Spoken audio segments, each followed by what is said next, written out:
अस्सलाम वालेकुम दोस्तों। जैसे कि आपको पता है हम पार्ट ऑफ स्पीच की पूरी सीरीज़ स्टार्ट कर चुके हैं। लास्ट टाइम हमने किया था नाउन को। आज हमारा जो टॉपिक है वो है प्रोनाउन। आज हम पढ़ेंगे प्रोनाउन किसे कहते हैं, प्रोनाउन की हमें नीड क्यों होती है, हम इसे इस्तेमाल क्यों करते हैं, और तीसरे नंबर पे हम इसकी टाइप्स को पढ़ेंगे विद एग्जांपल्स। तो आइए हम स्टार्ट करते हैं। पहले पढ़ेंगे प्रोनाउन की डेफिनेशन, प्रोनाउन का कंसेप्ट समझेंगे। प्रोनाउन दो वर्ड्स हैं। प्रो कहते हैं फार को, प्रो कहते हैं फार को, और नाउन कहते हैं जी नेम को। लास्ट टाइम हमने पढ़ा था नाउन को, तो आपको पता ही होगा कि नाउन किसे कहते हैं। प्रोनाउन का मतलब है जो नाम की जगह पर इस्तेमाल हो। ये कोई स्पेसिफिक वर्ड नहीं होता, ये समझ लें कोई ऐसा लफ्ज़ होता है जो भी नाम की जगह पर आ जाए उसे हम क्या कहते हैं, उसे हम कहते हैं प्रोनाउन। डेफिनेशन देखें, the specific word used instead of name.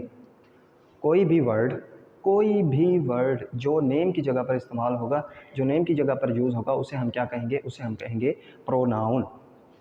अब पढ़ते हैं प्रोनाउन का यूज़ क्यों है। प्रोनाउन का यूज़ पढ़ेंगे। We use pronoun to avoid the repetition of name again and again. हम प्रोनाउन का यूज़ क्यों करते हैं, ताकि हमें नाम को बार बार दोहराना ना पड़े। देखें ये ज़रा क्लिप देखें आप पहले। ರಾಜಶೇಖರ ಶ್ರೀನಿವಾಸನ ತ್ರಿಚಿಪಲ್ಲಿ ಯಕ್ಕೆ ಪರಂಪೀಲ ಪೆರಂಬದೂರ ಚಿನ್ನಸ್ವಾमी मुत्तुस्वामी वेणुगोपाल अय्यर। जी देखा आपने कि इतना बड़ा नेम लेने में हमें कितना मुश्किल होगा। तो हम प्रोनाउन को क्यों यूज़ करते हैं, ताकि हमें नाम लेने में बार बार उसकी ज़रूरत ना पड़े, नाम लेने की हमें बार बार ज़रूरत ना पड़े। Pronoun is very important because by pronoun our language become understandable. भाई प्रोनाउन का ये सबसे अहम फ़ायदा, अहम बात यह है कि भाई प्रोनाउन के ज़रिए हमारी जो बात होती है उसे हम बिल्कुल आसानी से समझ सकते हैं, वो अंडरस्टैंडेबल होती है। Our communication become effective. हमारा जो कम्युनिकेशन होता है, जो दूसरे के साथ हम बातचीत करते हैं, वो असरअंदाज होता है। एक अच्छा कम्युनिकेशन होता है जिससे हमारे जो थॉट्स होते हैं, फीलिंग्स होते हैं, इमोशंस होती हैं बिहाइंड द मैसेज, वो हम दूसरे तक कन्वे ईज़िली कर सकते हैं by the use of pronoun. तो आपने समझ लिया होगा कि भाई प्रोनाउन हम क्यों इस्तेमाल करते हैं, और प्रोनाउन की डेफिनेशन भी आपने समझ ली होगी। आइए अब आगे चलते हैं, करते हैं प्रोनाउन की टाइप्स। अब हम कर रहे हैं प्रोनाउन की टाइप्स। प्रोनाउन की जो फर्स्ट टाइप है वो है पर्सनल प्रोनाउन। पर्सन कहते हैं किसी शख्स को। जब हम किसी शख्स के नेम की जगह पर कोई और वर्ड यूज़ करेंगे तो उसे हम कहेंगे पर्सनल प्रोनाउन, क्योंकि वो यूज़ हो रहा है पर्सन के नेम की जगह पर। A word used to indicate about personality instead of name. किसी शख्स की शख्सियत के नेम को ज़ाहिर करने के लिए हम जब उसके नेम को यूज़ नहीं करेंगे, हम यूज़ करेंगे उसकी जगह पर कोई दूसरा वर्ड, तो हम उसे कहेंगे पर्सनल प्रोनाउन। पर्सनल प्रोनाउन कौन से होते हैं? I, we, you, they, he, she, it. ये सारे क्या हैं? Personal pronoun. क्योंकि जब मैं आपसे बात करूँगा, आप क्या हैं? पर्सन हैं, तो यू। जब मैं ख़ुद के बारे में बात करूँगा, आई है, ये क्या है? पर्सनल प्रोनाउन है। जब मैं आपके बाबा के बारे में बात करूँगा तो वो क्या हो जाएंगे? दे हो जाएंगे, ही हो जाएंगे। वो सारे क्या हैं? ये सारे हैं personal pronoun. Personal pronoun use होता है ताकि हम किसी शख्स के नाम को यूज़ ना करें, उसकी जगह पर कोई दूसरा नाम इस्तेमाल करें।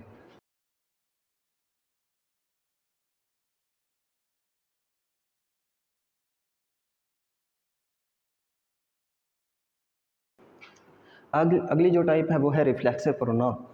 रिफ्लेक्सिव प्रोनाउन क्या होता है? जब मैं ख़ुद के बारे में ज़िक्र करूँगा, जब सब्जेक्ट और ऑब्जेक्ट दोनों सेम होंगे, वो क्या होगा?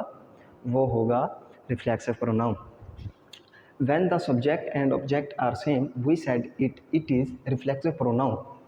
भाई जब दो, यही बात आप याद रखें, जब सब्जेक्ट और ऑब्जेक्ट सेम होंगे, जब सब्जेक्ट ऑब्जेक्ट के तौर पर काम कर रहा होगा तो हम उसे कहेंगे रिफ्लेक्सिव प्रोनाउन। आगे देखें, when a subject use itself as an object. दोनों सेम ही बातें हैं, जस्ट मैंने वर्डिंग चेंज की है, कंसेप्ट चेंज किया है। देखें ज़रा, when a subject use itself as an object then it is reflexive pronoun. जो सब्जेक्ट है वो ख़ुद को यूज़ करेगा as an object, then it is reflexive pronoun. जैसे एग्जांपल दे रहा हूँ, आई कट माई सेल्फ। यहाँ पर आई क्या है? सब्जेक्ट है। माई सेल्फ क्या है? ये भी क्या है? ये भी सब्जेक्ट है, जो कि है रिफ्लेक्सिव प्रोनाउन। जो रिफ्लेक्सिव प्रोनाउन है वो है myself, himself, herself, yourself, ourself. ये सारे क्या हैं? ये हैं रिफ्लेक्सिव प्रोनाउन। उम्मीद है आपको समझ आ रही होगी। अब आगे चलते हैं, लेकिन उससे पहले आप ये सारी जो एग्जाम्पलें आपको नज़र आ रही हैं स्क्रीन पर, आप इन्हें देख लें, आपको मज़ीद क्लियर हो जाएगा कि भाई रिफ्लेक्सिव प्रोनाउन होता क्या है, इनका यूज़ कैसे होता है। उम्मीद है आपको समझ आ रही होगी। अब आगे चलते हैं, इसकी टाइप्स करते हैं। अब आगे चलते हैं। अगली जो प्रोनाउन की टाइप है वो है इनडेफिनेट प्रोनाउन। डेफिनेट कहते हैं जब हमें किसी चीज़ के बारे में एग्जैक्ट पता हो, जबकि इनडेफिनेट वो होता है जिसमें हमें एग्जैक्ट पता ना हो कि कोई चीज़ कितना है। कोई शख्स के बारे में हमें एग्जैक्ट उसकी तादाद पता ना हो, उसके बारे में एग्जैक्ट पता ना हो कि वो कौन सा है।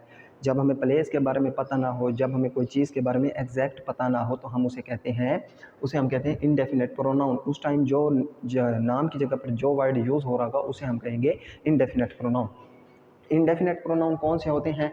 जैसे हो गया ऑल, हो गया एनदर, हो गया एनीथिंग, हो गया एनी, हो गया एवरीथिंग, हो गया फ्यू, हो गया मैनी, हो गया नोबॉडी, नन, सेवरल, सम। ये सारे क्या हैं?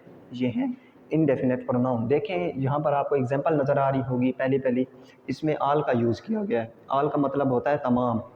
अब इसमें हमें एग्जैक्ट पता नहीं है, इसलिए हमने यूज़ किया है। इसमें एग्जैक्ट नंबर नहीं बताए गए। ये ऑल क्या है? ये है इनडेफिनेट प्रोनाउन। आगे देखें नन हो गया, ये भी क्या है? इनडेफिनेट प्रोनाउन है। एवरीथिंग, ये भी इनडेफिनेट प्रोनाउन है।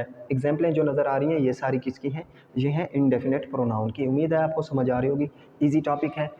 आगे चलते हैं डिमॉन्स्ट्रेटिव प्रोनाउन। डिमॉन्स्ट्रेटिव प्रोनाउन वो प्रोनाउन होता है जो कि यूज़ होता है किसी चीज़ की तरफ इशारा करने के लिए, किसी शख्स की तरफ, किसी जगह की तरफ या कोई भी चीज़ की तरफ जब हम इशारा करना चाहते हैं तो हम यूज़ करते हैं डिमॉन्स्ट्रेटिव प्रोनाउन का। जैसे this is a book, that is a pen, these flowers are beautiful. ये क्या है? ये हम इशारा करने के लिए यूज़ कर रहे हैं, तो ये क्या है? Demonstrative pronoun.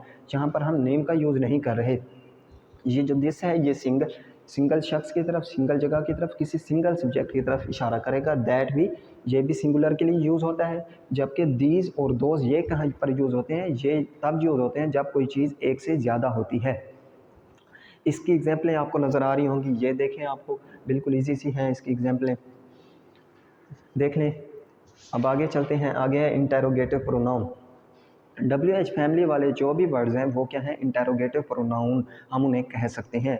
इंटेरोगेटिव प्रोनाउन कब हम यूज़ करते हैं? हम तब यूज़ करते हैं जब हमने सवाल करना होता है, हमने उसका नाम नहीं लिया, लेकिन हम क्या कर रहे हैं? कोई और स्पेसिफिक वर्ड यूज़ कर रहे हैं जो नेम की जगह पर है, जो किसी प्लेस की जगह पर है। वर्ड जो है कोई और चीज़ की जगह पर है, उसे हम क्या कहते हैं? उसे हम कहते हैं इंटेरोगेटिव प्रोनाउन। इंटेरोगेटिव प्रोनाउन कौन सा है? ये है विच हो गया, होम हो गया, डबल हो गया, बट हो गया, हु एवर हो गया। ये सारे क्या हैं?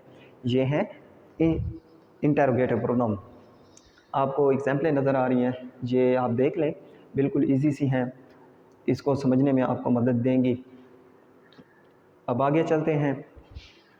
आगे है रिलेटिव प्रोनाउन। रिलेटिव प्रोनाउन का मतलब होता है कि भाई जो रिश्ता जोड़े, जो रिश्तेदार होते हैं। ये कहाँ पर यूज़ होता है? जब ये यूज़ होता है क्लॉज को या फ्रेज़ को आपस में जोड़ने के लिए।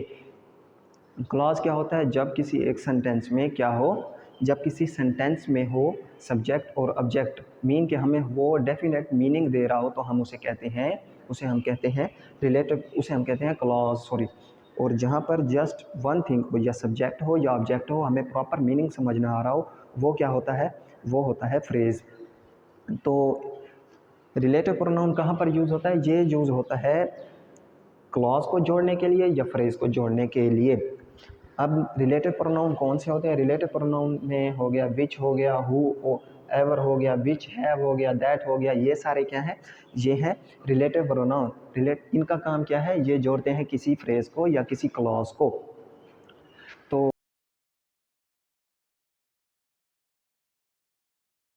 तो आज का जो हमारा था लेक्चर वो यहीं पर ख़त्म होता है। उम्मीद है आपको समझ आ गई होगी।